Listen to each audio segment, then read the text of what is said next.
for another week on the Conscious Approach channel on YouTube. Appreciate everybody for tuning in. As always, we certainly appreciate you supporting logical content as we Yeah. continue our race towards 1,000 subscribers. We, of course, want to thank everybody who on a weekly basis catches wind of our videos and hits that subscribe button so they can follow along on the journey with us as we continue to do this, because it is a highlight. It's a treat for us each and every week. And in saying that, I like to preface this stream the way I preface every other stream by saying, if you happen to come across this video, either live right now or post talk, if you catch it as a standalone video and you like the commentary in this video, or you appreciate the work that we put into this video, man, go ahead and hit that subscribe button. Go ahead and hit that like button, man, because we certainly appreciate making that logical content. And we want you to get a notification whenever we publish new content to the channel as we continue to up the ante. So with that being said, man, we'll go ahead and get right into it for this week's video. First up, we're going to talk about Gabrielle Union. Gabrielle Union, who, you know, it goes without saying, she looks fantastic for her age at the ripe old age of 50. She was on the podcast for the actor Dax Shepard. So Dax Shepard, he's one of these funny comedian guys. He's also been around for a while. He does the podcast Armchair Expert. And Gabrielle Union was a part of Armchair Expert, and they got into some relationship stuff. And so Gabrielle Union talked about how her first marriage was full of toxicity and how she felt entitled to cheat because she had more, did more, or made more money. And just generally speaking, she was just talking about how toxic the relationship was on both sides. But from her end, she kind of delved a little bit into her personal philosophy on why she felt entitled to do some of the things that she was doing throughout that marriage before it eventually dissolved. Anybody who follows Gabrielle Union knows that she's been married to Dwayne Wade since, I think, 2014. So I'll go ahead and play. I'm going to share my screen here so that we can play this clip. Now, this clip is audio only.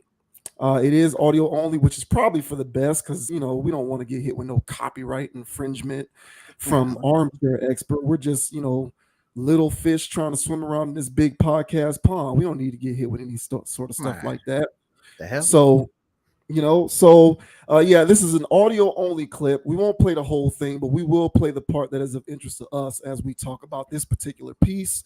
And then we will discuss our opinions on what Gabrielle had to say on the back end.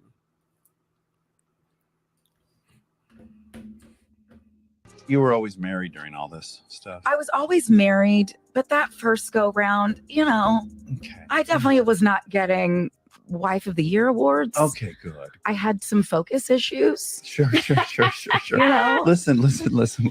We had this weird moment. Chris and I were watching White Lotus. Do you watch White Lotus? I'm still on the first season. No spoilers. The point is, we're watching it, and I have this moment, and I go, man, you know, I have so much regret over what I put some women through, particularly infidelity-wise. It's just shameful. It's terrible. So I'm saying this out loud. I'm saying, you know, it's so regrettable and shameful. And I'm sometimes glad I did it. Like, life's short, and it's one trip here. It's complicated for me. I'm glad I took some of the opportunities that came my way. I don't know. Well, in our first marriage, neither one of us felt like the marriage should get in the way of our dating. And so Oh my God. That part of sentence. it you was and I like are identical. I was keeping up with his activities. And I was like, oh, that's what you're doing? Oh, you're going to feel this one. And Okay. I just felt entitled to it as well. I was paying all the bills. I was working my ass off. And I felt like that's what comes, the spoils of riches. Yeah. And like my dad before me, whoever has the most gets to do whatever the hell they want, is what I thought. Yes. And it was just dysfunctional from day one. Yeah.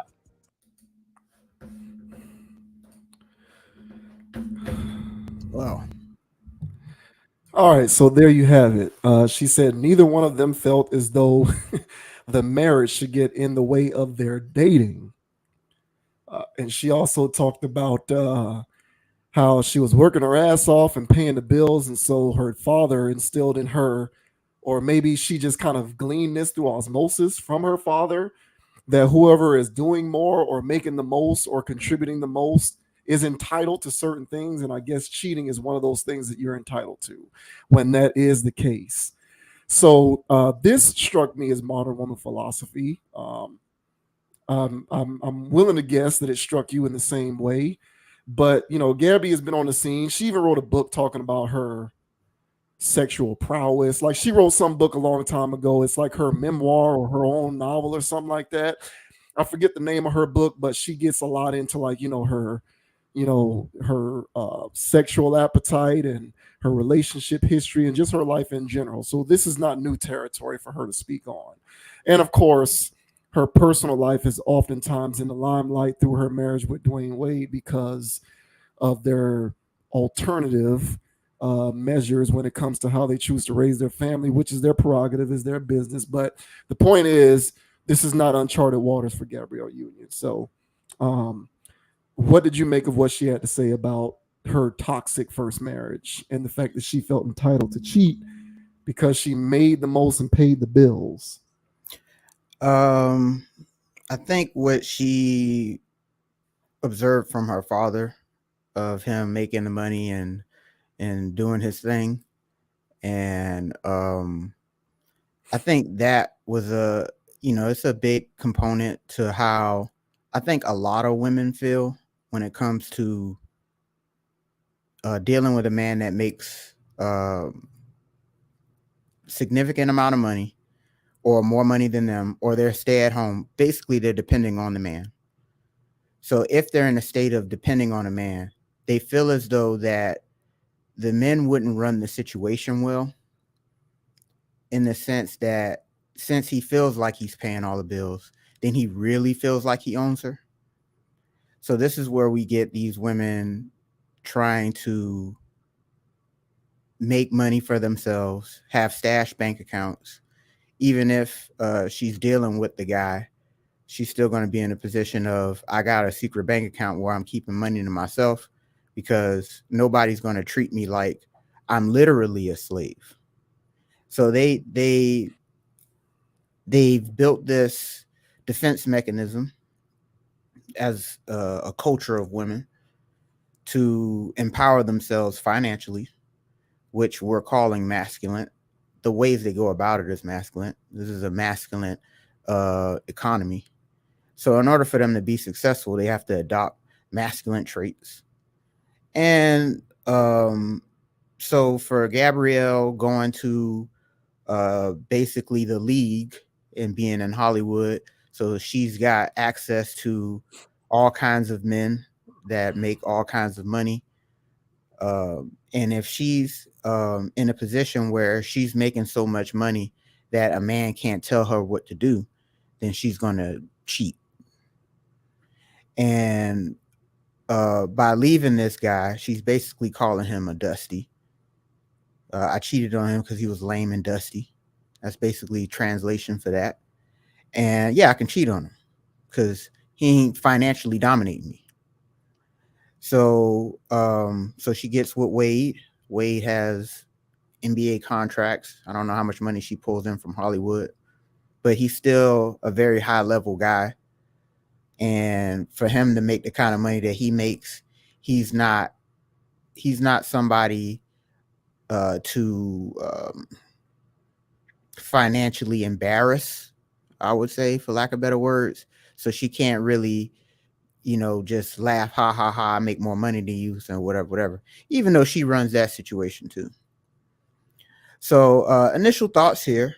How do you feel about this whole situation here? Do you agree with Miss Union here, or do you think she was a little too extreme in those days?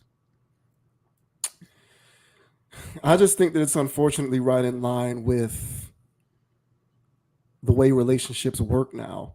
It's funny. I have older women from previous eras and generations in my family. And me being one of the few men in my age group in my family who are still single, I'm often probed with questions as to why. And we oftentimes get into, because these women being older and coming from a previous generation, they can speak better than me in terms of how things are different now compared to the way they used to be. So a lot of the things that I hear a lot from whoever it is I might be talking to, older aunties or older cousins, things like that, is, this emphasis on income being the permission upon which to be able to do whatever you want because you earn money or you bring in money and all of this kind of stuff. Even though providership and things like that have been an indication of who is at the head of a family or relationship, it isn't historically in terms of modern civilization. So post the way they used to do them back in the older eras of monarchies and kings and queens and arranged marriages and all of that kind of stuff. Marriage as we know it today in modern civilization over the last couple hundred years or so, this idea of income or money being the signifier for one being able to exercise certain liberties is relatively new. It's relatively modern in terms of today. And they mention how that wasn't always the case. And they talk about how, men might have been bringing in more money because of the way that the patriarchy was set up. It was designed for men to be earning the most, being the breadwinner, being in the workforce, whereas it wasn't always the case for women up until recent history. There were still ways for women to supplement their contributions so that men did not feel that they were privileged enough to run around doing whatever they wanted. Now, granted, you still had men who did whatever they wanted. You still had men who cheated, who stepped out on their wives, but it was because they just felt that way about life in general. It was less about how much money they made. It was less about the fact that I pay all these bills, therefore I can cheat. And it was more so about it was baked into who they were as a human being. I'm just going to step out and cheat on my wife. So, these guys could have been broke or made less or made equal in turn, juxtaposed to whatever their wives made. They were still going to do whatever they did because it wasn't about the income. It was about, that's just how I'm built as a human being. I'm going to step out and do whatever I want. But this notion of income being something that entitles you to being able to do whatever you want, there were ways to offset that in previous generations based upon other areas of the relationship in which women could supplement themselves so that men felt less inclined to do these things based solely on the grounds of income. Now, gradually, as we can tell, a lot of that has deteriorated. And as you stated in your opening remarks, what we see a lot of is women dating in a masculine way. We see it a lot in the rhetoric and the music. And we see it a lot with these dating podcasts and these other forms of content that people consume on a regular basis, where women being able to exercise options and doing whatever they want isn't so much them exercising their individuality, and it's more so them leveling the playing field because they feel as though they can do whatever they feel as though they want to be able to do whatever men have been doing for the longest time, which is less about options and it's just more about disintegrating the patriarchy and doing things in a masculine way because masculinity is what wins. It's a different conversation if you want to talk about how much of a viable wife that makes you to men of balance, but I guess we can go there if we chose to. Nevertheless, this kind of thing is somewhat of a newer phenomenon. And what we know now is that relationships in the modern sense, particularly in the context when you're dealing with people like this, is almost entirely transactional. It's one big power play where it is me bringing this to the table entitles me to certain privileges. And so obviously if women want to strip away roles and masculine and feminine lanes that people respectively in a relationship are responsible for fulfilling, then of course it's a no-brainer that women are also going to say, if I'm bringing in money, I'm entitled to the same privileges as you. And as Gabrielle pointed out, it leads to nothing but dysfunctionality because no one, despite how much money they earn or lack thereof, is going to be okay with someone running roughshod on them in terms of stepping out on a relationship, whether they're a man or a woman.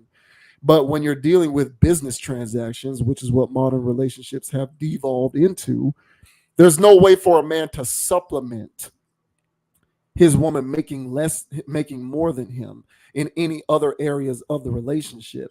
Because as we've pointed out on previous pods, as a man, it is more incumbent upon you than ever before to both physically, intellectually, and financially dominate your partner if you want to garner her respect and prevent her from feeling as though she should be entitled to certain things that you don't want her to feel entitled to. And if you can't do all three of those things, good luck keeping her from feeling entitled to do whatever she wants. So even if this guy was laying the pipe to Gabrielle the way she likes it and providing emotional support in the way that she likes it, because he was missing one arm of the triumvirate of the three things that you need to have in order to be able to wholly dominate, Yeah. it didn't matter. He was a loser in that dynamic. And she exercised the will that she was able to exercise in whatever way she sees fit. And he ended up coming out looking like the loser on that end. No matter how, however you want to slice it publicly, that's how he came out looking. And again, we just report the news on this channel. So I'm not surprised to hear her talk in this way. A lot of women feel this way. And it's something that's been sort of given to them through generations of psychosis, both from a societal perspective and in terms of their interfamily dynamics and some of the things that they've gleaned therein. So, not surprised to hear her say that. Again, this guy, whoever, her previous husband, he just didn't dominate in all facets. And you can be a woman and only dominate in one or two areas and still be able to succeed in terms of your relationship. But as a man, you have to be able to dominate in every respect, all three. And if you can't do that, there's no form of supplementation that can make up for what she's going to feel like she can do to you because you're not fulfilling your end of that domination bargain. So, not surprised to hear her say that. A lot of women feel that way. They'll continue to feel that way. And, guys just got to dominate or else face the wrath of a woman who feels entitled to certain privileges. Yeah, well said. And as far as the angle of how we got here with this, modern woman syndrome thing, is that they grew up watching certain relationship dynamics. And if the man is running the house and he is paying all the bills and the mom is a stay-at-home mom and the guy's cheating and he's doing whatever, all right, the woman doesn't want to know. So even if she's like digging through stuff, she still shouldn't find out. So stuff like that, she doesn't want to know. And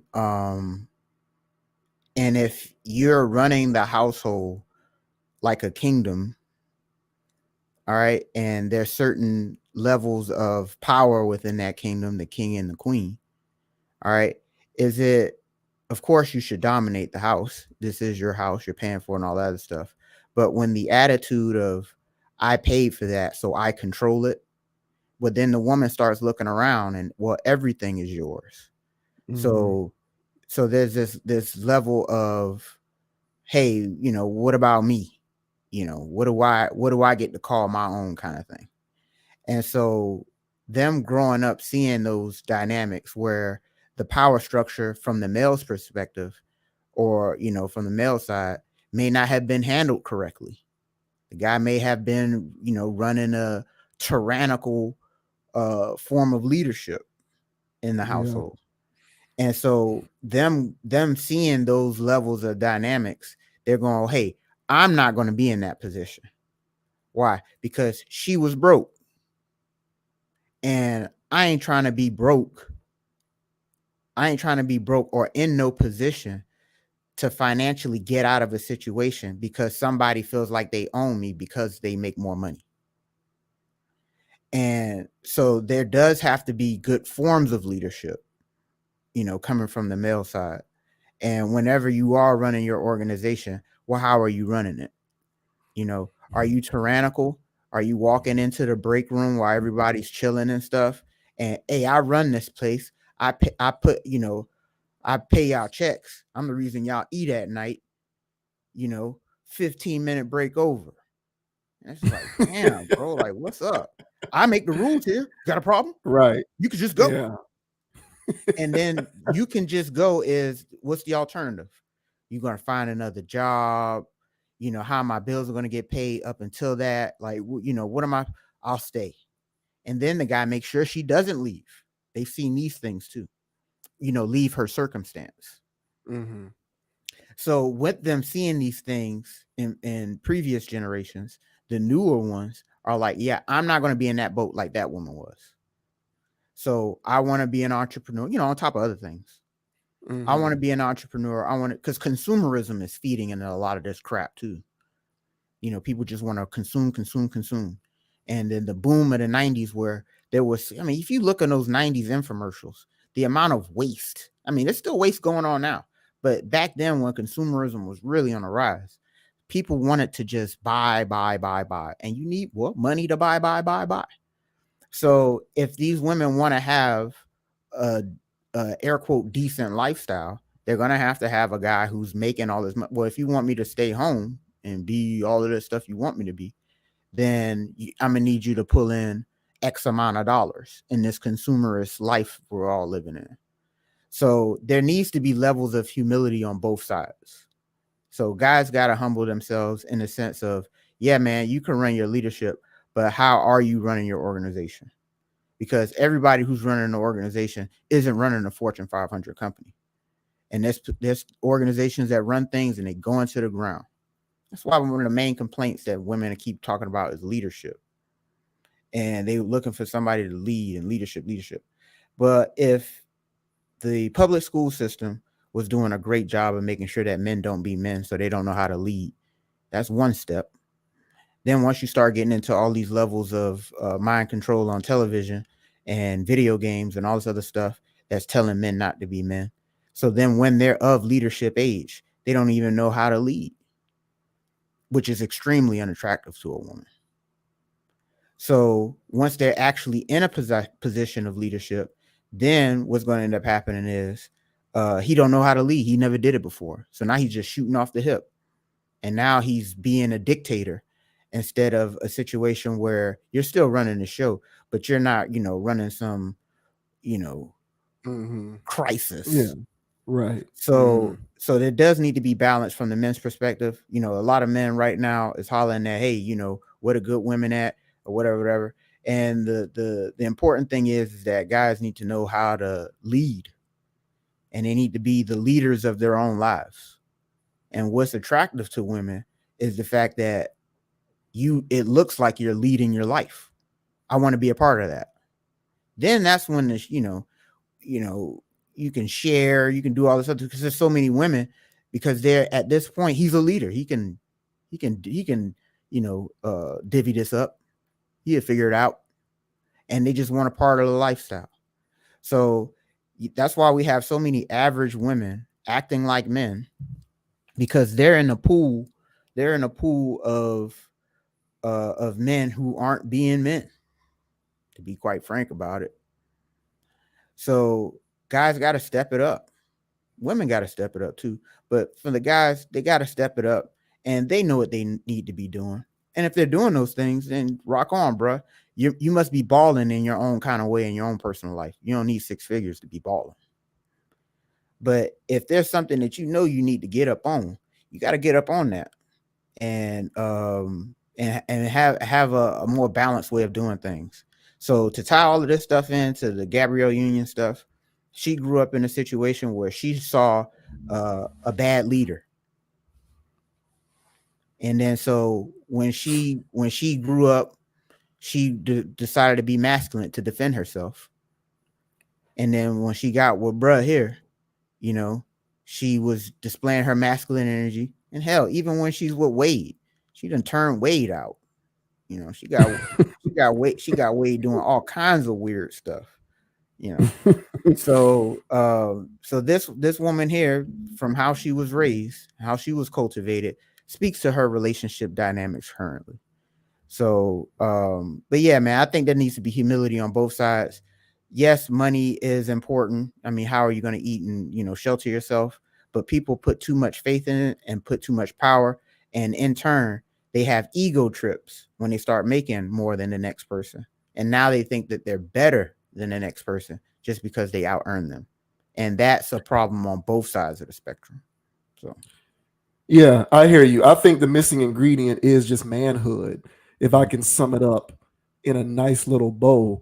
See, I've always personally felt as though and I feel like we're zeroing in on money, but that's okay because Gabrielle Union specifically talked about Right. how she felt like she could cheat because she made more money and paid the bills. right. So like I've always personally felt as though this income thing was overblown. Now, the reason why I say it's overblown is because women fixate on it so much, but they don't even realize that the reason why they fixate on it is because for them, because their particular taste in men, which somewhat is not their fault, it has a lot, like you said, it has a lot to do with what you've observed relationally growing up when you're, developing your sense of the world and trying to understand the way things work. Because you might have observed certain things as you were coming up and developing, you start to internalize this idea of income as like an indication of like a man's leadership qualities or manhood. And then when you get disappointed repeatedly because you realize you're not happy in this relationship because this guy isn't actually a man, you then internalize that and say, well, all of these guys aren't leaders, they're not real men, so let me just go after the money and get the lifestyle anyway because ain't none of y'all real men. Right. Right. But then on the flip side, you have a lot of guys. So like you said, it's a balancing act. You have a lot of guys who don't actually know how to be men and lead, who don't understand what manhood actually is. And so what they end up doing to perpetuate this dynamic is they throw money at relationships as a symbol of their own as a symbol of their own manhood and as a symbol of their own virility. Because they're not actually men and they're not actually leaders for real, they say, well, I can just throw my bankroll at it and that'll make her submit. When really these women don't respect men who have money. They just take advantage of the lifestyle. But if you look at all of these celebrity relationships, a lot of these, weird relationships with these pro athletes and stuff like that, where they end up breaking up left and right and the relationships don't work out and all of this kind of stuff. Like there was no respect there. It was Right. just money. It was just money and income and lifestyle. But she didn't actually respect that guy because he wasn't actually a full-grown man who had certain skills that were tantamount to one being a leader as a man in a relationship. Right. And I don't care how much money any guy makes. If you lack actual leadership qualities, there's not going to be any respect there. And no relationship works if the woman does not respect you as a man. It just won't work. It doesn't matter who you are or what you do or how much money you make.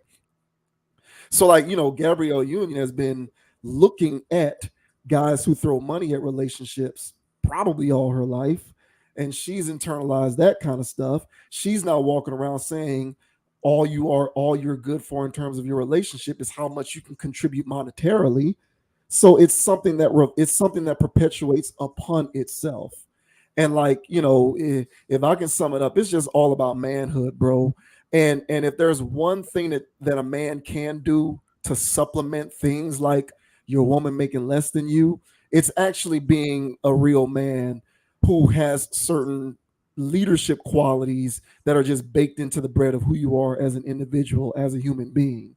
If you're coming to the table with certain skill sets in terms of leadership, financial planning, running the household from a physical standpoint in terms of getting things done, just running the house in general, you can survive with your woman making a few $1,000s more than you a year. Trust me, you can. Like, I've seen it done.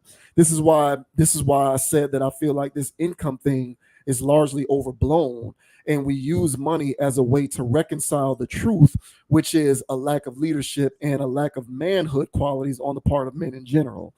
So like, if you're actually doing these things and you're supplementing whatever she's making more than you in any kind of capacity, it won't matter, because at the end of the day, you'll still have her respect.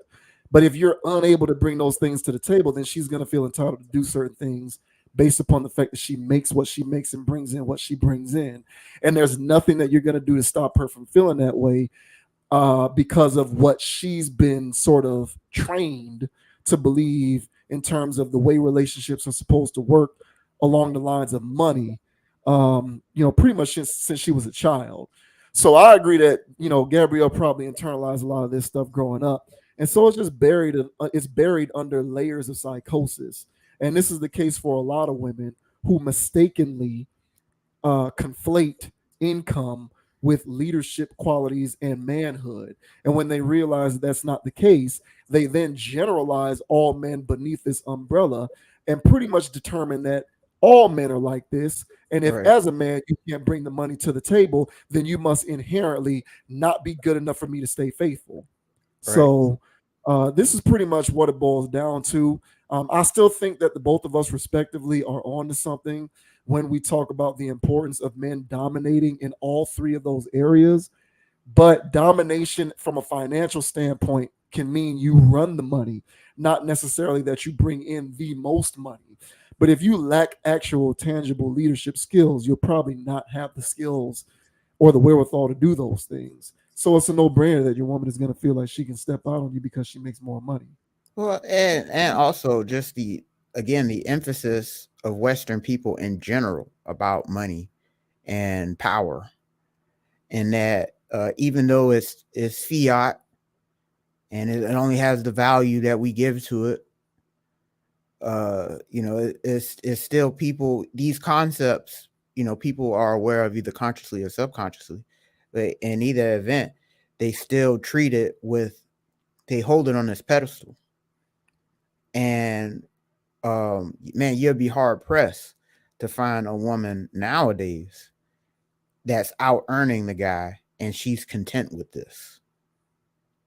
Content in the sense that she still respects him. Right. Yeah. And you just be hard pressed, man. And so in a nutshell, if you are a guy, I still highly recommend being in a situation where you're out earning. It's how you run the situation once you're there, though. And once you're in that position where you're out earning whoever you're talking to, run your nation the way you think it should be run. And if you're just running some tyrannical thing, and because I'm the breadwinner here, I'm the one who bought that, so I control that. So like, nah, man, it's just one of those things, man. Once you have a woman or a family or something like that, whatever you buy, ask your dad when he used to buy juice or soda when you was young. You know what I'm saying? As soon as it comes in the refrigerator, it's gone.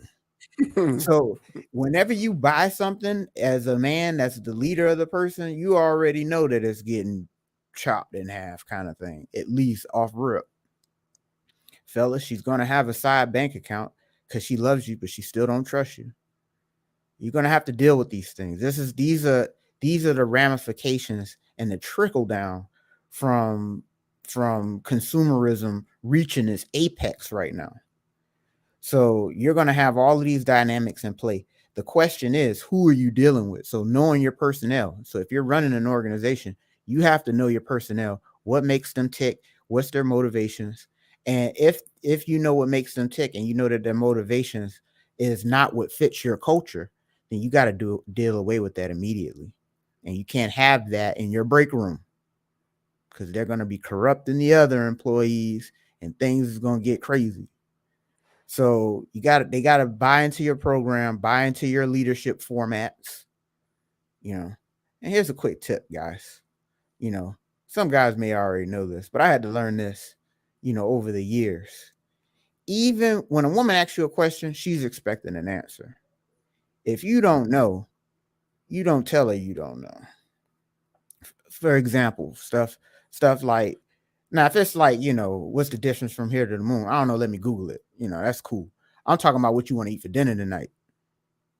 Bro, if you don't know what you want to eat, because it don't matter, don't say it don't matter. Don't say I don't know.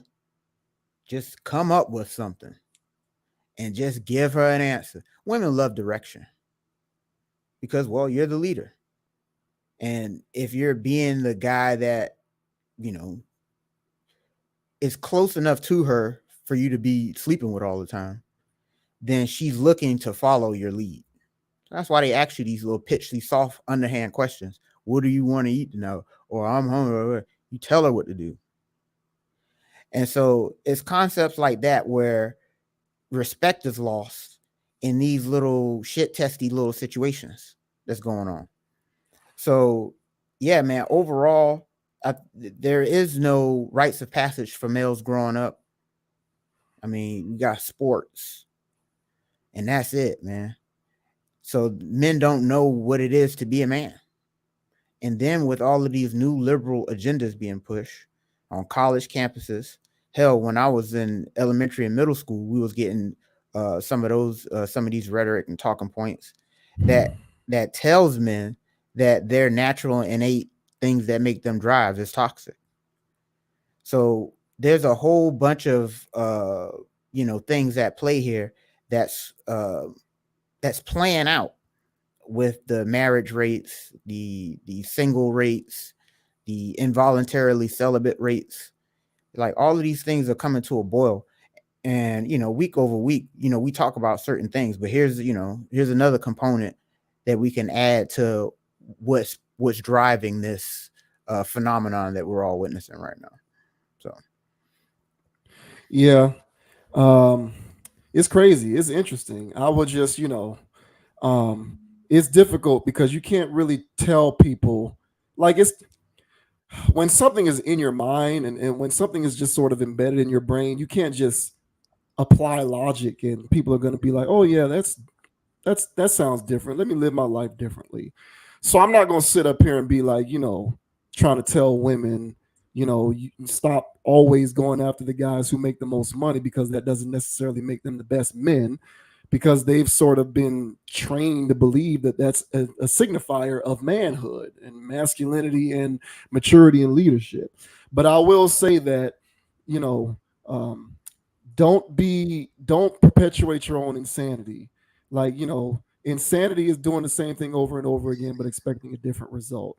If you're realizing that you find yourself in relationships with men and you're compelled to cheat because there's some intrinsic satisfaction that they are unable to fulfill within you, but this guy got a lot of paper, maybe reorient your thinking a little bit, because there's guys out there who can fulfill that need for you and make you feel as though you don't need to step out and cheat, that you're not entitled to do so.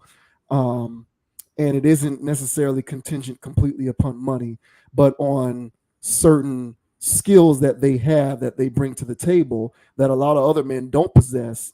And those men who don't possess those things are the men that you have been choosing to give your time and attention to. So those will be my parting words.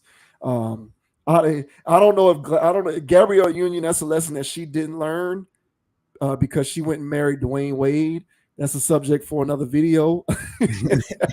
I got love for D Wade as a basketball player, not so much in terms of some of the other decisions that he's made in his personal life.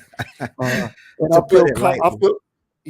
I feel comfortable commenting on that because they put their personal lives on Front Street in public. So that's their own fault. But be that as it may, interesting stuff from Gabrielle Union. I'll be damned if my woman is going to feel entitled to cheat because she make a couple more ducats than me. That's not going to happen. But I guess I'm built different. But with that, we'll go ahead and move on, and we're going to talk about another friend of the channel, Aries Spears. We've talked about Aries Spears on a couple videos on this channel in recent memory, so we'll go ahead and keep it moving. Aries Spears recently made some comments on Vlad TV, talking about some of the things that irks him about, well, I guess he was talking about some of the things that he'd like to see black people do a little different, in terms of just being better representations for themselves and their people in general. So we'll go ahead and play what Aries Spears had to say.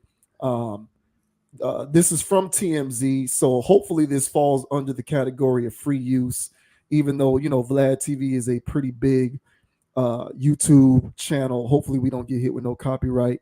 Free use, man. Free use. We small fry, man. Give us a chance. Yeah, give us the chance. So we'll go ahead and play what Aries Spears had to say. I'll go ahead and play this entire clip, and then we'll give our 2 cents on what he had to say. There's a lot of competition. Let me tell you two things that irk the shit out of me. And this is where, here we go. I wish two things my people would stop doing, both black men and black women. And I know this is where Monique spoke to this, and this is where I'm gonna ruffle some feathers. I wish black women would stop wearing bonnets and hair wraps in public and in airports. I wish black men would pull their fucking pants up. I get so embarrassed when I see niggas in public with their whole ass out.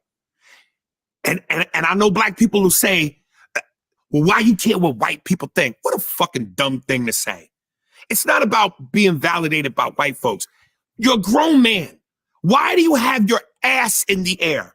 I'm getting to a point where I'm 47, where like my mother, I think when you get in a certain point in age where you feel like you just want to say what you want to say and do what you want to do. But I know I wouldn't do this because you're going to get in a fight.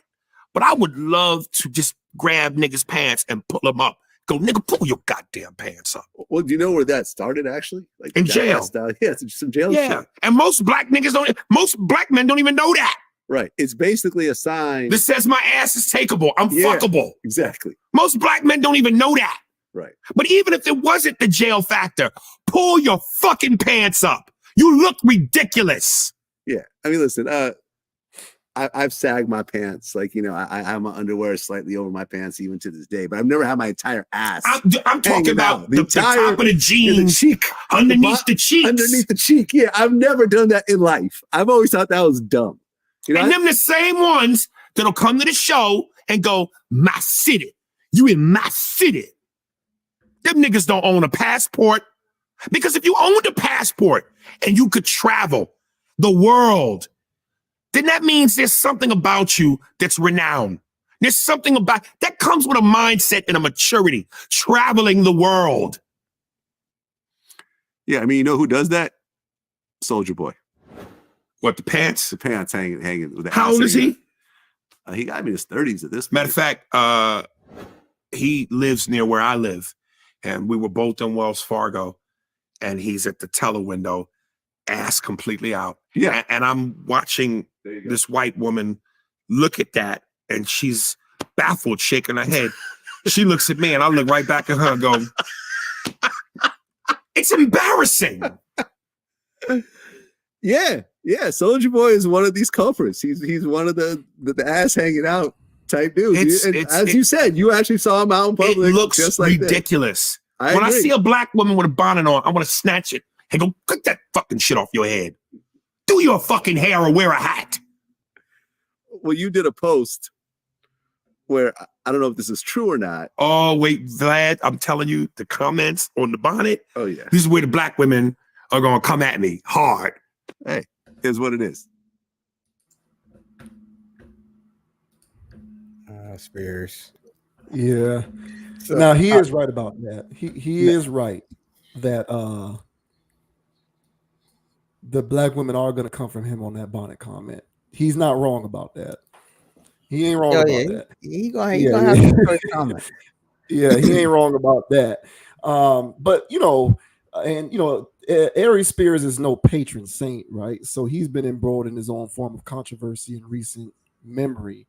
So it isn't as though we are on this video trying to suggest that he's this bastion or beacon for what's all that's right and good with, you know, black people and all of that kind of stuff. But, you know, nevertheless, when people say interesting things and it fits within the identity of this channel, we're going to talk about it. Now, you know, we're going to bring it up because, you know, the comments are interesting in and of themselves. So, yeah, he brought up Soulja Boy, his pants sagging, the bonnet wearing, you know, stop, you know, to him, it's embarrassing.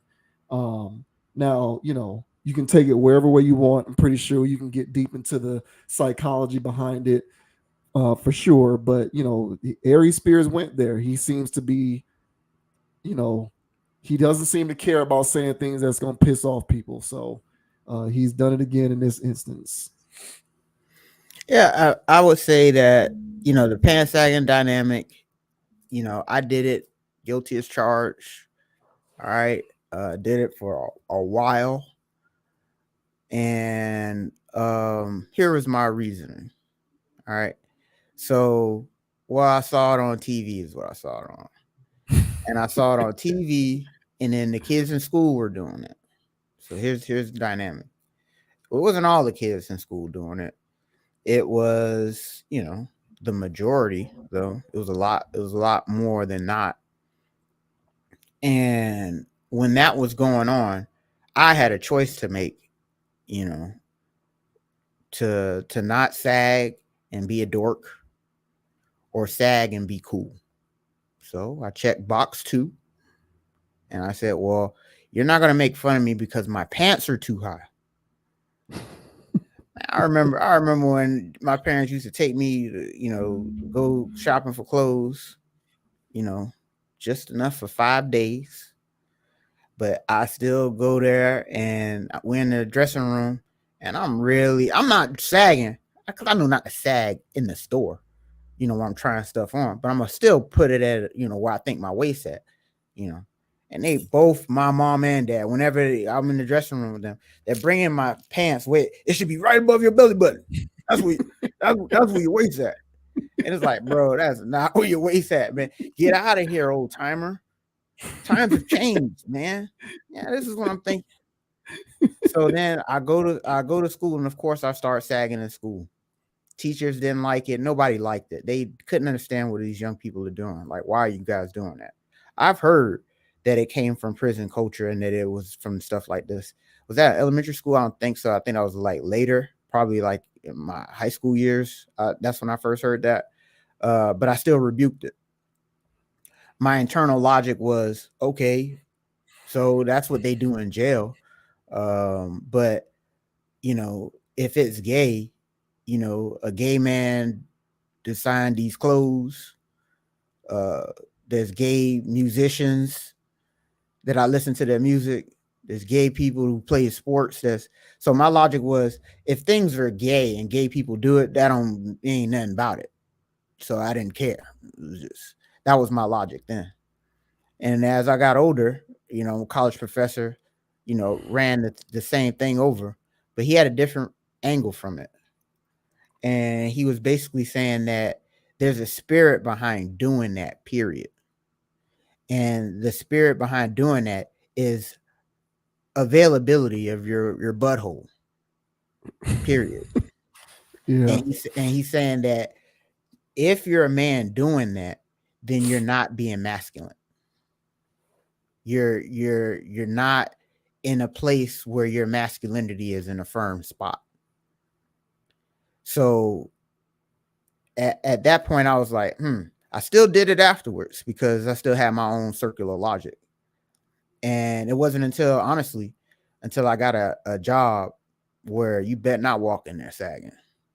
So I got into the habit of just wearing clothes that fit and all this other stuff. And, I don't have issues. And after, but I was still sagging the house because it was normal for me. And it wasn't until I saw somebody doing it, and I wasn't doing it for a while, at least in public. I saw somebody doing it, and I'm like, man, that does look ridiculous. I don't know why this looks ridiculous now. And then so then I made a vow to not sag in a house because it was okay since I was in a house and nobody's around and whatever. But then, but it was just a comfort thing, man. I was just doing it. And but yeah, I had interventions from professors and stuff like that, not personally one-on-one, but just hearing that you shouldn't be doing it. And so for me, hearing all these outside things and getting older, it was a thing where I was like, you know what, I get it now. And basically sagging your pants, if you don't want to equate it to masculinity, is damn sure equated to maturity. And you're lacking maturity if you're doing that. You don't respect yourself if you're doing that. And so I have more things to chime in on this, but how do you feel about this, sir? About the pants sagging dynamic? Yeah,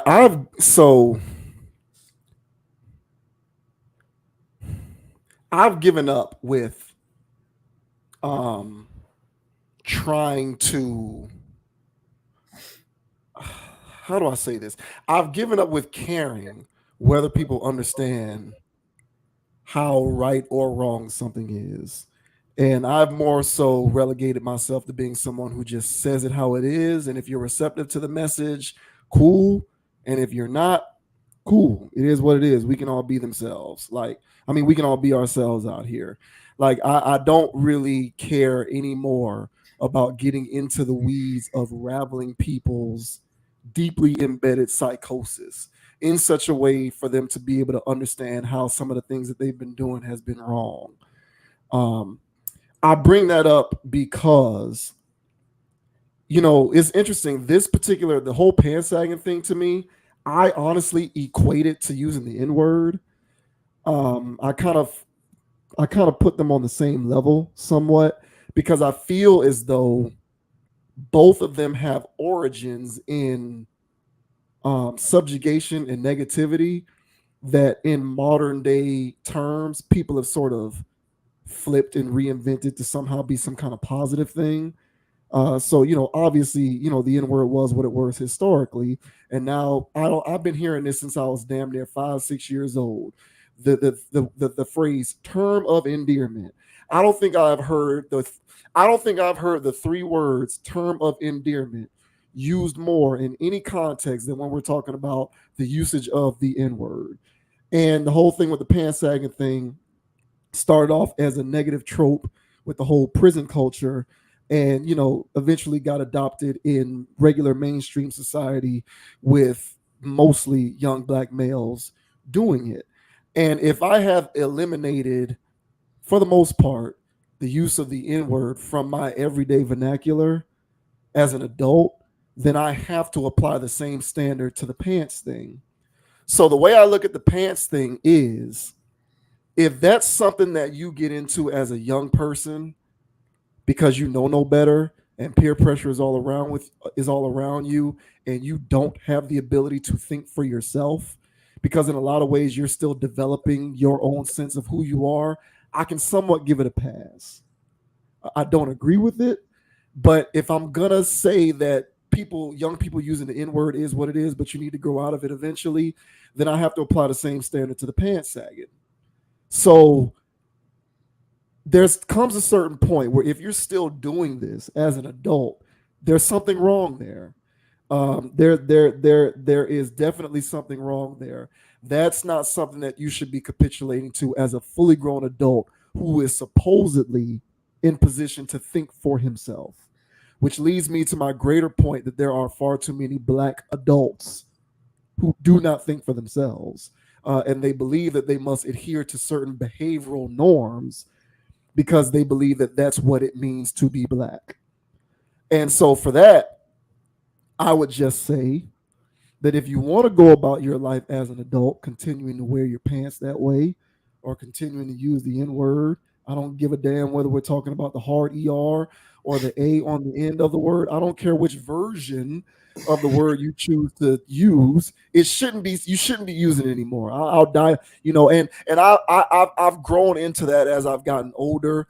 I just started to feel more and more like intrinsically something was wrong every time I use the word.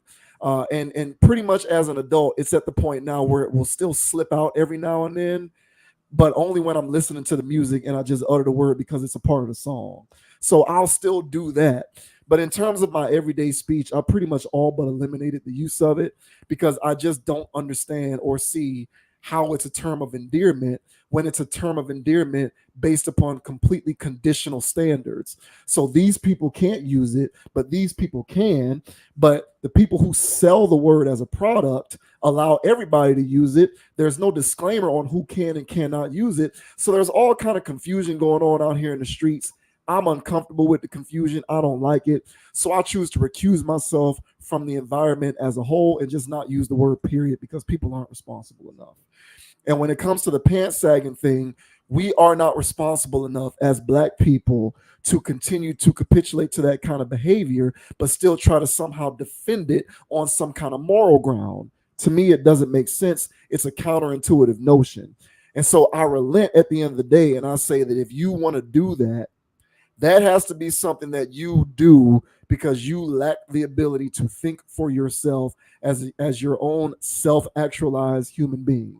but it gets to a certain point where, as an adult, you grow out of it and you learn how to think for yourself. And if you learn how to think for yourself and you still feel that that's okay, then that's indication of an even deeper problem with you and with your environment, which is very valid. But if you are able to grow out of it and think for yourself and understand that there's something all the way wrong with that, I just chalk it up to a maturation in life. And you use the word maturity. I think that that is an appropriate way to frame it. And so, from that standpoint, I don't think Aries Spears is off with that, but I do kind of look at it with a more discerning, judgmental eye. If you're walking around out here in these streets as an adult doing this stuff, there's something wrong with that.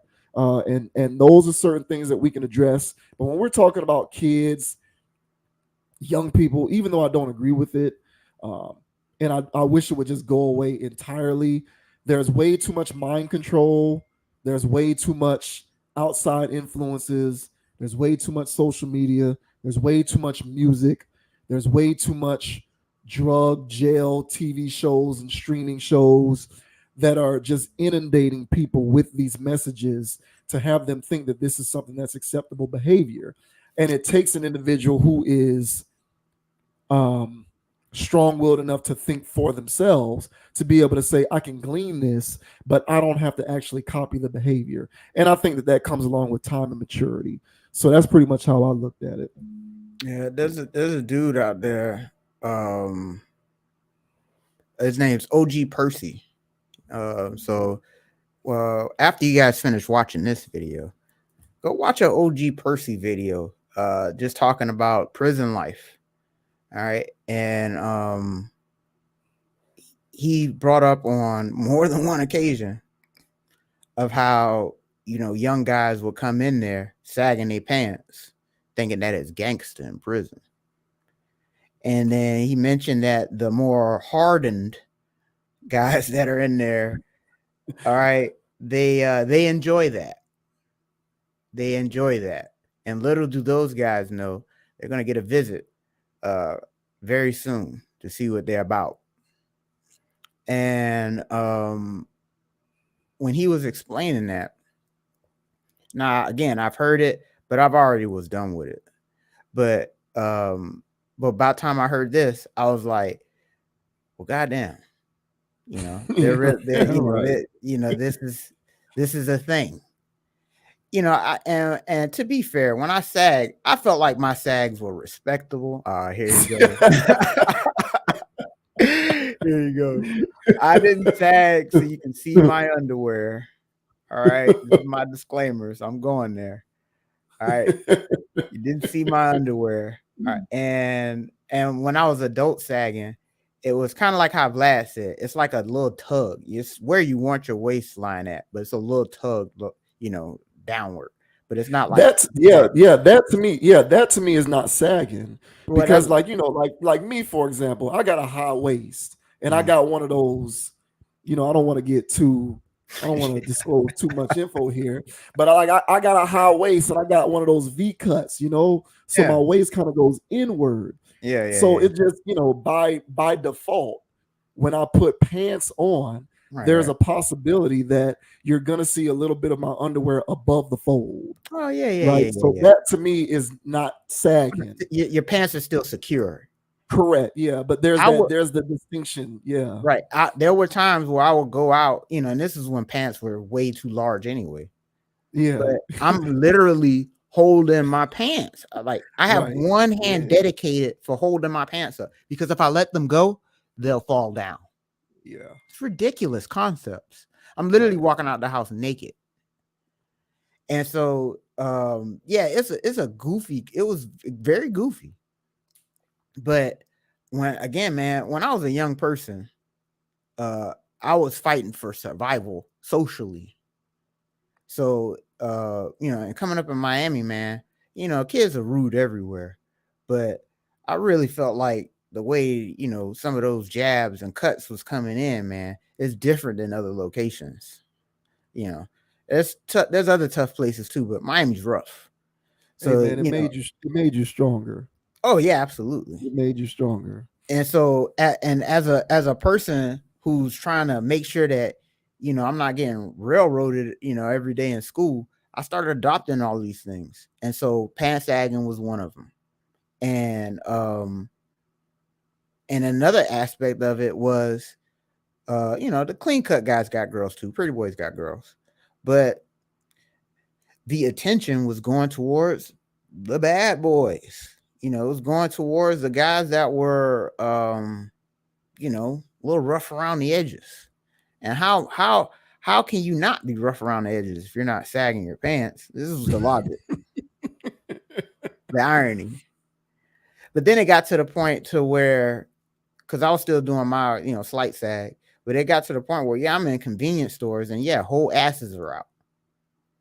And it's like, who's signing up for this? Nobody wants to see this, So I completely agree. It does have to go away, like the bonnets, but like the bonnets, they're not going anywhere. But these are good identifiers. Now you know who you're dealing with. So if you met a girl at Walgreens, you just passing by, you going Walgreens, and you met a girl at Walgreens, and she's attractive, you would have shot your shot in any other context. But she in Walgreens with a bonnet and real fuzzy slippers. Stay away. Oh no, and you hear her side of the story. Oh no, I'm just coming from the house. I'm in here real quick. I'm gonna be in and out. Yeah, that's all their story. And then there's other things that come with the bonnet behavior. So much like it, ladies, if you're dealing with a guy and you met him, he had his pants below his ankles when you met him, and then now he's doing other pants saggy things. What are we surprised about? So, but the phenomenon, and I'm tie this into topics, but this phenomenon also, because there's a lot of young men doing this. And there's a lot of young men that are doing this. And this overall, to tie into our first conversation, is not male behavior. And then these guys are in the dating pool for these women. And then when they're dealing with the bad boys,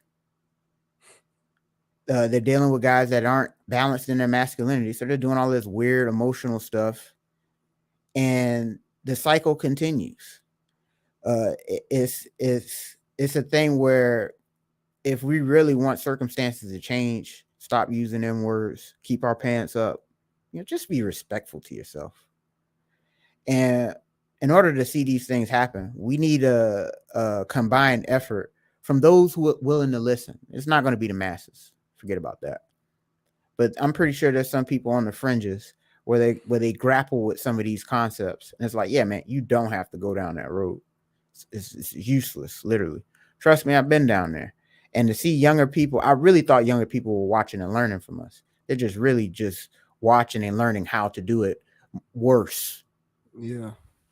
So, man, the dating pool for women isn't very rich. And that's where I think it also plays into, they see this stuff too. So their standards are through the roof. But when it comes to, well, I don't want a guy who's, he doesn't necessarily have to be sagging his pants, but, sagging his pants energy, man. It's just like, bro, where's your, but this is what happens when people don't have nothing of their own.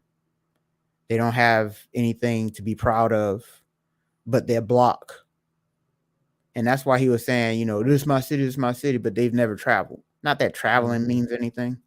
At least internationally doesn't mean anything, but you should get around. There's some people that hadn't been out their county.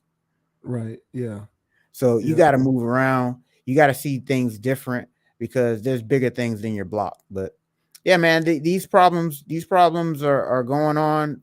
I don't see them changing anytime soon, but hopefully the message gets out to people enough to where they can challenge those thoughts in their brain if they're already doing them, Yeah, I understand all of that. And like the last thing that I'll say here before we move on, like I said, I've gotten to the point where I've become so apathetic to the way the world is currently constructed. I don't really get into the weeds with let's do this to change everything. I'm just going to report the news. And in reporting the news, Like if you want to go around doing this stuff, the pants sagging, the using the N-word all the time and all of this other stuff, that's your prerogative. The only thing that I caution against is adopting this idea that this is what it means to be black. That's where I get a bit frustrated, is, wearing your clothes that way, or using that kind of language, or all of these kinds of things, or just gleaning certain messages from whatever you consume on your TikToks or whatever shows you watching on Netflix or Stars or BET, believing that this is what it means to be black. I think it's important for everybody, but specifically black people, to understand that being black isn't a monolithic experience. So there's no manual on being black. There's nothing that says dress this way, talk this way, watch these shows, and then you qualify as black. But a lot of people think that way. And Yeah, so I know. that's what I'll say. That's when I'll kind of say, all right, let's sit down and talk about this. Because too many of us subscribe to groupthink mentality. And we really do. We adopt this sort of hive-like mind where we just believe that being black is a monolith, and that you're supposed to, talk, dress, act, and do all of these kind of things based upon all of that psychosis. And so that is where the greater conversation needs to be had, because you're not going to catch everybody. It's about casting a wide net. So however many people can fall into the funnel, whether they're on the fringes or not, who can understand, I can think for myself and it's okay. I can dress like this and I still feel like I'm black and it's okay. Or I can talk like this and I still feel like I'm black and it's okay. Then the better off we'll be, instead of, what I think we currently have, which is, being black means that you also dress like this, talk like this, and listen to this kind of music and watch these kind of shows. And Grant, to be fair, because there is such a plethora of different forms of mind control and programming that are out here in these streets, there's more opportunities for people to, sort of incorporate different aspects of their identity. But there's still plenty of that stuff going around too, where it's like, I'm black, therefore I must capitulate to these habits and behaviors. So, and that's the only thing that I'll ever contest and want to sit down and talk about. But other than that, if you want to sit here and try to convince me that your pants sagging and, use of the N-word is what you're supposed to be doing, bro, you don't need to convince me, because I don't care. Have at it. Do whatever you want, because I've gotten over trying to change the world. I'm just JV Wins on Constant Approach, trying to report the news, and I approve this message. Stop it, brothers. Pull your pants up. I'm telling you now, especially if you're a younger person. Stop it. It's not cool. Yeah, man. We are not a monolith, man. It's bad enough that non-black people believe that, but it's worse when black people themselves believe in the idea of the black monolith. So Hey, I can't go. It's certain rooms I can't go in because I ain't watched Paid in Full. Right. Or In Too Deep. Yeah. Or any right. other these other classes. Or you never saw. No, I never seen it. State property. State property. Yeah, I never watched it. You ain't never seen State Property? No, here it is. I'll say this one. Scarface was the one that I was like, I'm not watching it, bro. I'm not watching it. Yeah, then I watched it and I was like, this is a good movie. This is different. So but yeah, it's other movies where it's like, nah, I'm not watching it. So yeah, there's some rooms I can't go in just because of that. Right. I can say as much centric things that I want about the community, and like, man, this guy's all right.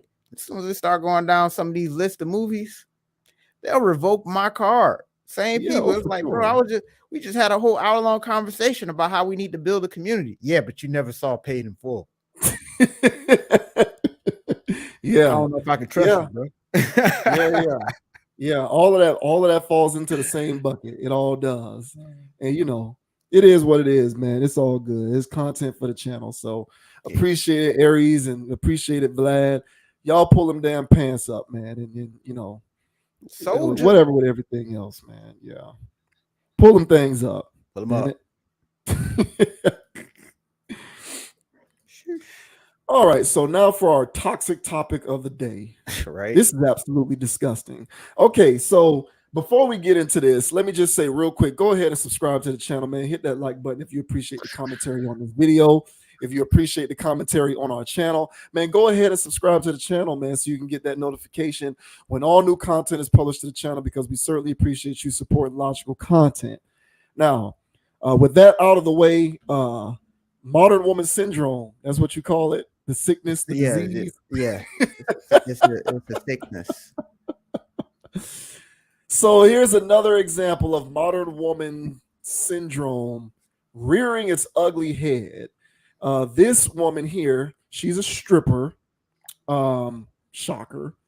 She's a lady of the evening, sex worker, whatever you want, however you want to characterize it. She probably does OnlyFans. She probably does all of the modern woman sexual marketplace deviancy forms of work that you can imagine, let alone she's just a stripper. But she got on this podcast and she talked about how she likes to intentionally emotionally abuse men, because in her mind, she's doing it to humble men, and she loves being able to humble men. So I'll just preface the video by saying that we'll play it. I'll let y'all decide for yourself how you feel about this, and we'll give our thoughts on what she had to say afterwards. Whole time I was seeing him, I was kind of just using it as a psychology experiment, and I didn't really like the guy. I more just wanted to see if I could break his heart, and it was fun. So did you break his heart then? Just a wee bit. I hope I did a little damage. Wow. Okay. Why do you hope that you did a little damage? Just I like humbling men. You like humbling men? Yeah. So like my pastime. Your pastime is humbling men. Mm-hmm. You do work at the Spearmint Rhino, so at a strip club. So do you humble men there? No, I take their money.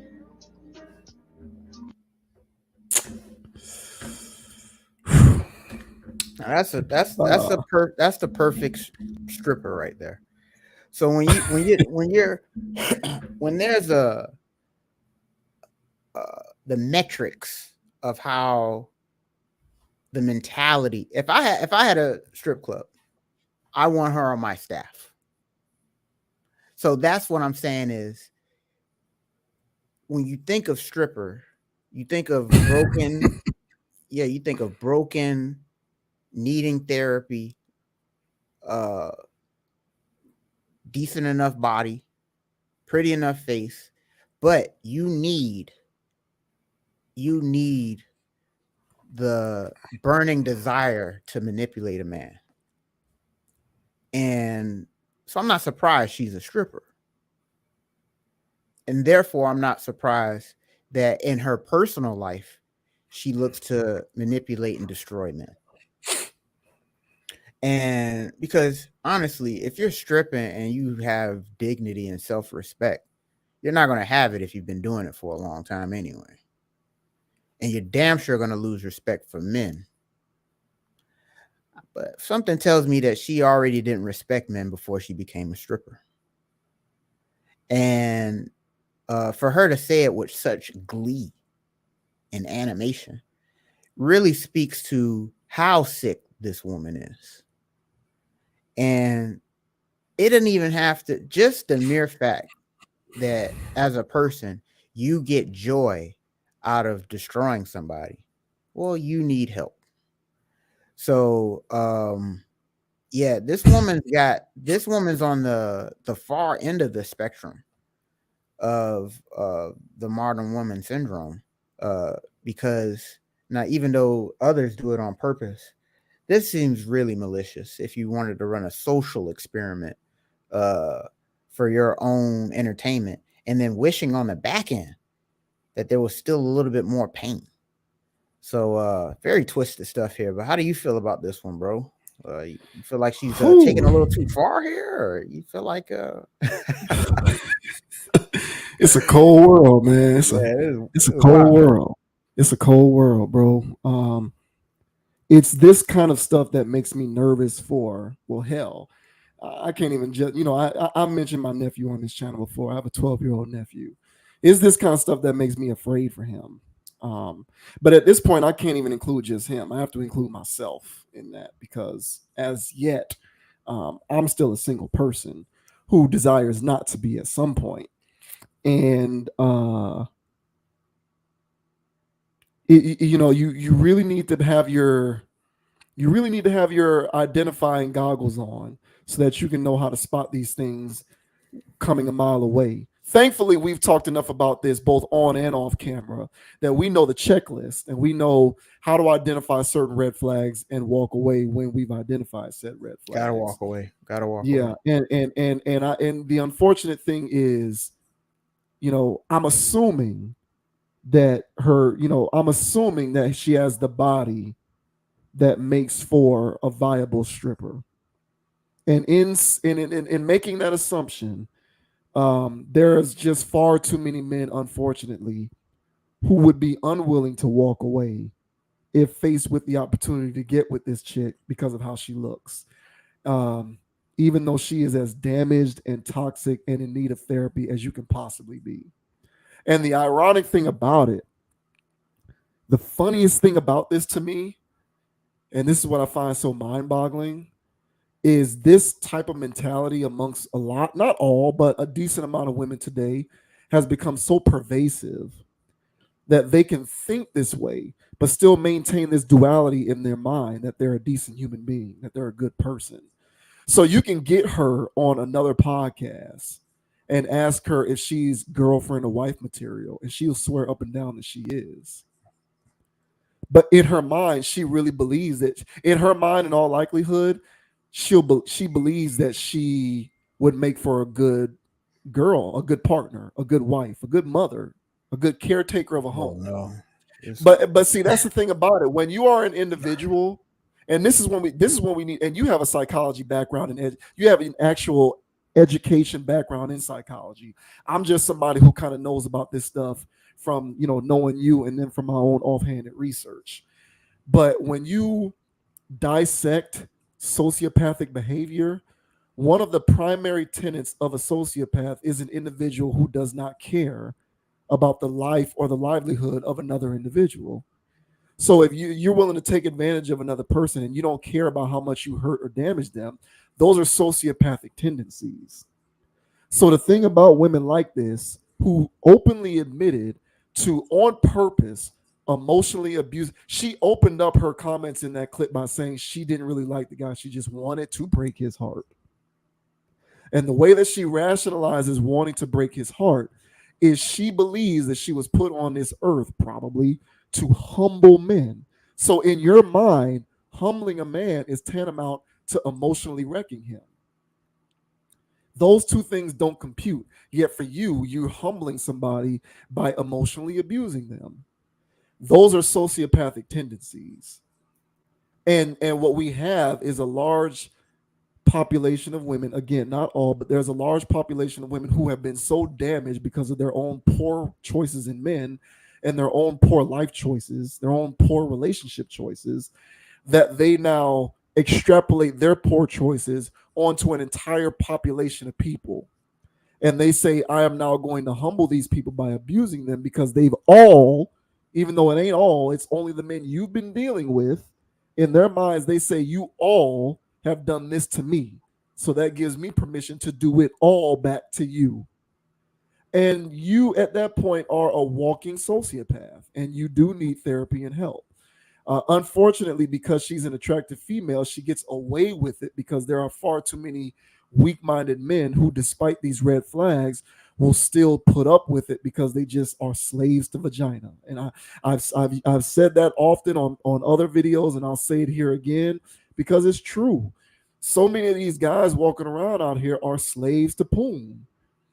And so they'll do it and they'll deal with it and they'll get into a relationship with a sociopath and they'll validate her behavior by paying her, giving her money, funding her lifestyle, all so that she can just repeat the cycle over again when she has abused the one guy and can move on to the next.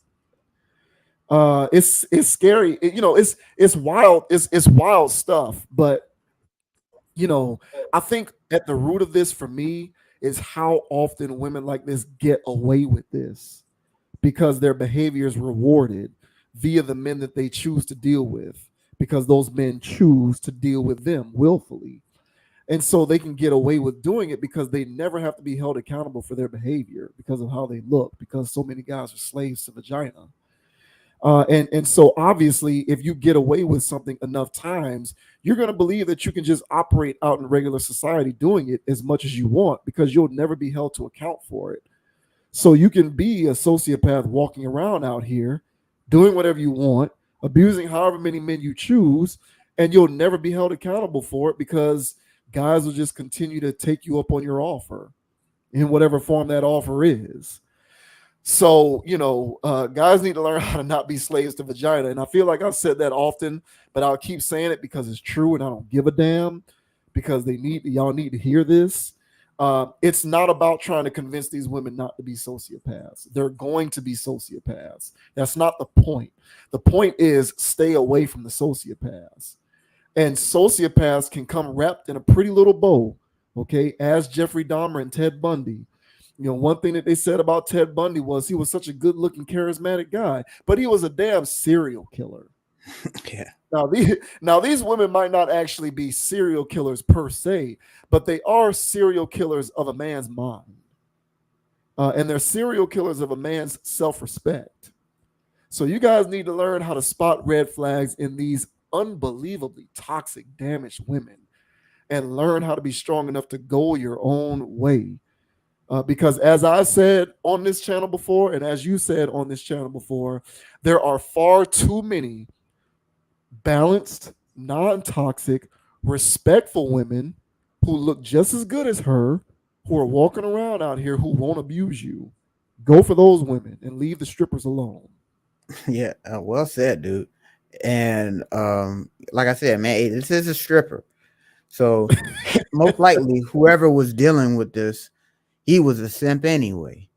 Yes. He was just a straight sucker.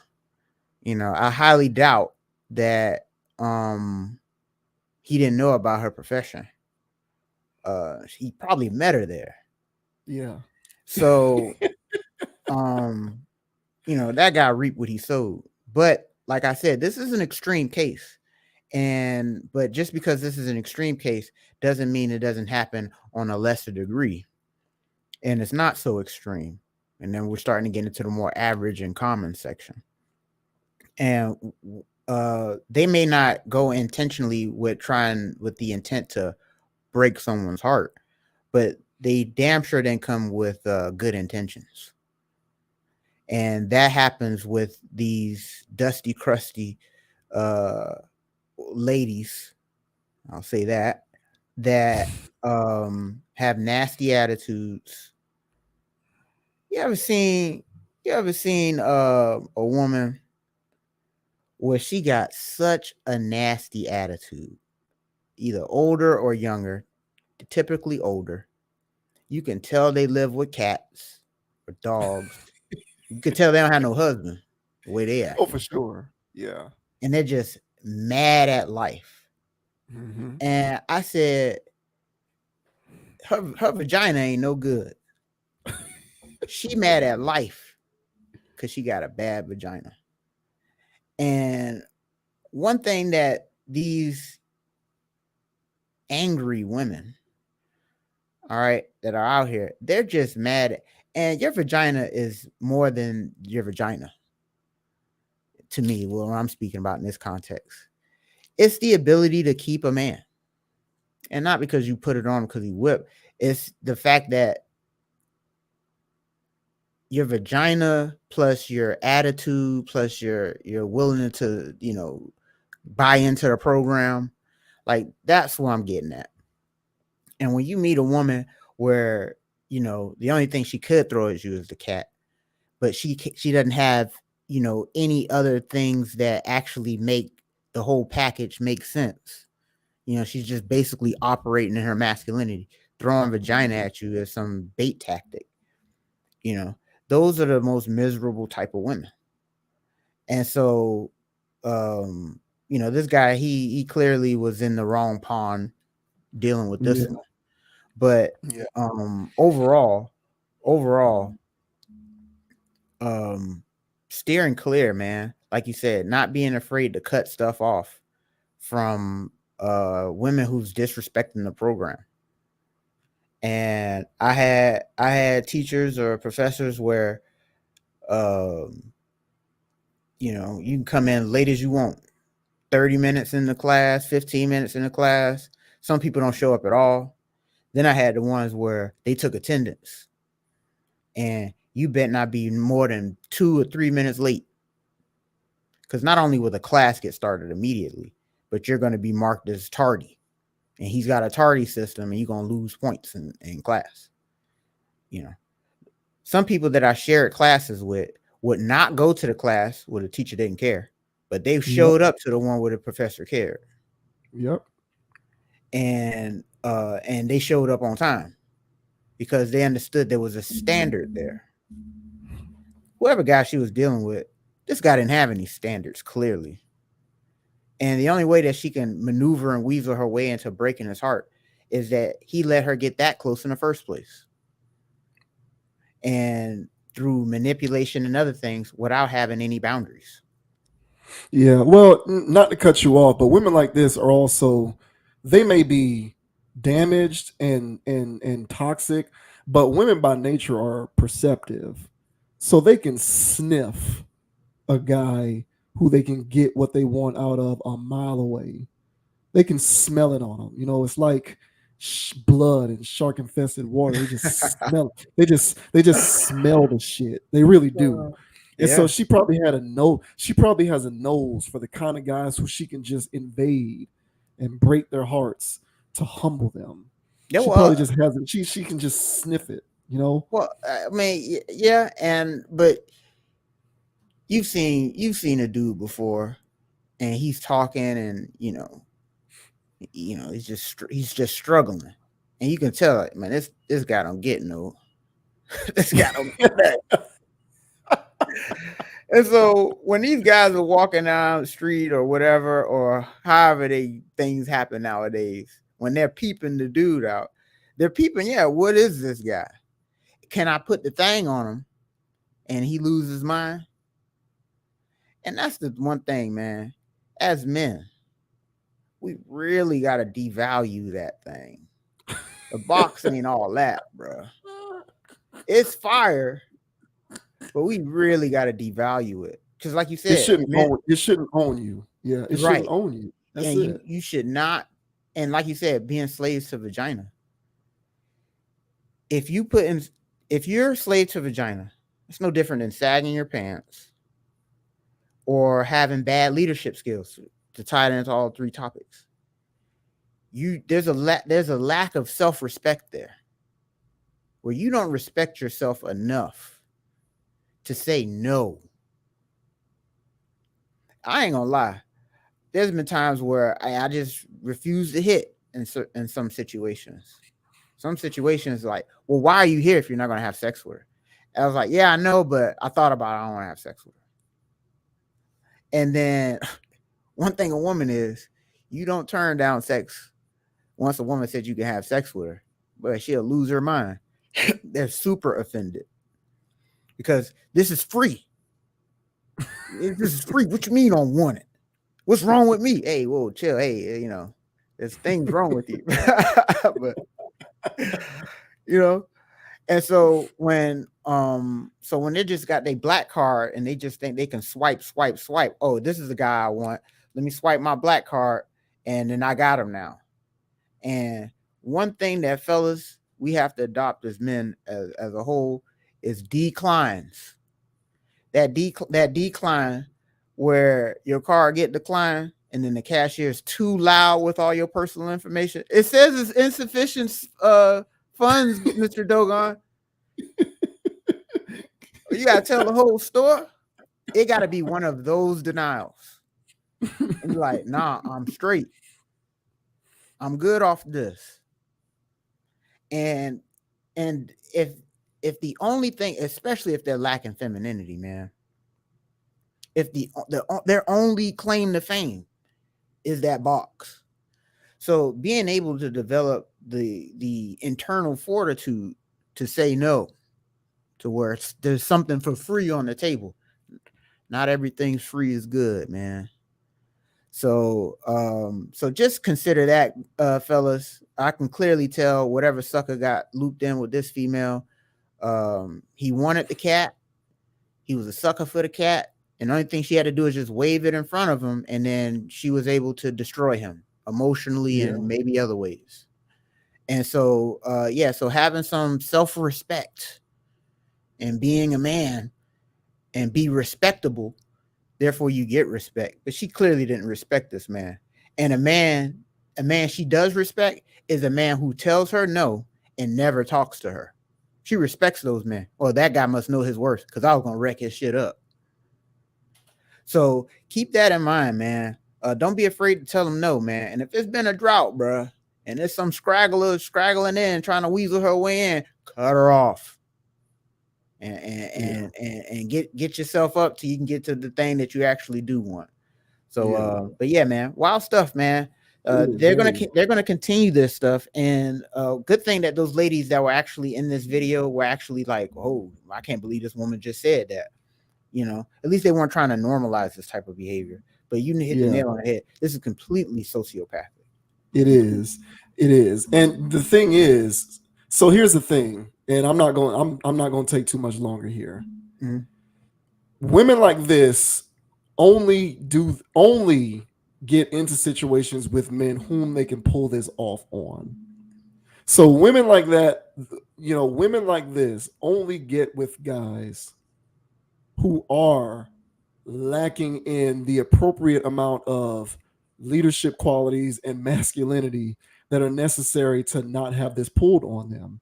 Right. It just so happens that there are so many guys who qualify in that regard that women like this are getting off. Does that make sense? Yeah. So it's like there's so many guys who are lacking in these requisite qualities out here in these streets that there are ample targets for women like this to be able to seize upon. That's the greatest tragedy. Subscribers. Yeah. And I was just about to go there.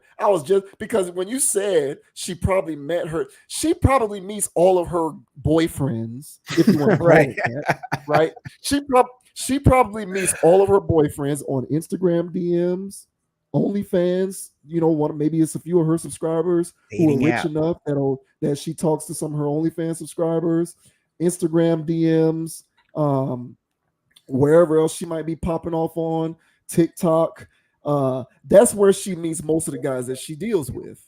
And I believe personally, this is my personal opinion, but personally, I believe that if you are a man and you are trying to meet women on social media in the internet, you are lacking in the requisite social skills that are necessary to meet women not on these platforms. And it means that you don't have those. It means you're lacking in the masculinity and manhood department, the leadership department, in my opinion. If you are out here DMing chicks trying to meet women on Instagram, TikTok, OnlyFans, wherever the hell else you're trying to do this stuff on your phone or on the internet, instead of getting it off the muscle in person, to me, there is a correlation between the guys who do that and the kind of guys that women like this prey upon. And I do think that the guys who fall into those categories are in an ample enough quantity that women like this can do what they do and feel as though she'll be able to do it into perpetuity and not be held accountable for it, because she can go to the strip club or do whatever she does with all of her profiles and accounts and still get the attention that she wants and be able to siphon these dudes for their emotional and fiscal resources as much as she wants. So there's a plethora, there's a large feeding ground for women like this to be able to feast upon. And that's the greatest tragedy in all of this. But yeah, I agree with what you said. Men need to learn the power of no. Like, stop equating whether you smashed to whether you have respect or not. Right. Women will let you smash and they don't respect you. Right. As a matter of fact, a lot of women like this purposefully let you smash because they don't respect you, because they know what they can get from you in return. Right. But the guys who they will say no to because they recognize the red flags and are willing to walk away from, you might not get it, you might not smash, but you do have their respect, which in my opinion in the long run is more valuable than that one opportunity that you missed out on from getting to smash this toxic ass woman. So, recognize the red flags, understand the power of no, know how to walk away from this stuff, understand how important it is to not be a slave to vagina because it will serve you well in the long run. And that's pretty much it. Yep, nailed it. Yeah. Mm-hmm. So, but that's crazy. Like she literally said, I just go into relationship to break his heart because I humble men, as if those are the same thing. But this is the world we live in, man. Modern woman syndrome, modern dating, relationships, all this kind of stuff. Beware. Recognize the red flags, man. Y'all gotta know when to walk away and say no from that stuff. Because these chicks will run roughshod all over you, these damn sociopaths. Be safe out there, y'all. It is wild stuff, man. But respect yourself, man. That is the key to all of this stuff. Yeah, and 100%, man. And that's the key to life. And if you're struggling with self-respect, it's okay, man. They didn't train you to do that. So making sure that you get your self-respect to its highest that it can be, it'll help you navigate this life full of these predators. Yeah. So yeah, man, protect yourselves out there, y'all. Seriously. Yeah. And getting vagina doesn't equate to self-respect. Exactly. It doesn't. It's just a part of life, but it doesn't equate to respect. And these, a lot of guys feel like the more, pieces of ass they get, that's the more respect or self-respect they have. And that empty feeling that you get whenever you finish smashing one of these soulless women, that empty feeling that you feel whenever you're done with that is an indication of your lack of self-respect. Exactly. So, agreed. Yeah. But on that note, man, we're going to go ahead and close it out, man. Another great stream, another addition to the Conscious Approach podcast in the books, man. On the Conscious Approach YouTube channel, man. Appreciate everybody for tuning in. My name is JV Wins, as always, joined by Dogon SS. Please hit that subscribe button, like this video. We certainly appreciate you supporting logical content. If you happen to be watching this video on the Meta page, follow the page, like the page, share this video, comment wherever you are seeing this video. We do pay attention and respond to comments as long as they are not of the troll variety. So please participate in the conversation, man, because we are paying attention. And we certainly appreciate you supporting the channel. You can follow me on Instagram at JVWins, JVWINS. You can follow Conscious Approach on the Instagram at ConApproach, CONAPPROACH. Be on the lookout for Conscious Approach on Spotify as we get the RSS feed up and running. And you are about to start seeing Conscious Approach on more than one area of the internet if you peruse the interwebs at your leisure. So if you see our ugly mugs on some webpage somewhere, don't be shocked. Just go ahead and click on that. Check out the YouTube channel. Subscribe to the channel. But until then, as always, we appreciate you supporting logical content. Yes, sir. And the name is Dogon SS. And you can find me here on YouTube at Dogon_SS or on Instagrams at Dogon_SS. And as I say on every pod, everybody, all right, don't be too high, don't be too low. Keep it calm, keep it chill, keep it player, keep it even kill, man. All right. And don't let anybody get you off your pivot. All right. And self-respect is the theme. All right. The letter S. All right. That is today's theme for the day, y'all. So y'all already know it's important, but if you're hearing this, it's a reminder. All right. You can never sharpen that tool enough. So until next time, guys, we'll catch you on the flip side. We will catch you on the flip side, man. Race to 1K, race to 1K, man. Hit that subscribe button, man. We are on a race to 1K. And until that note, another Conscious Approach video in the books. Until next time, we'll see you later. Peace. Peace. Skirt, skirt.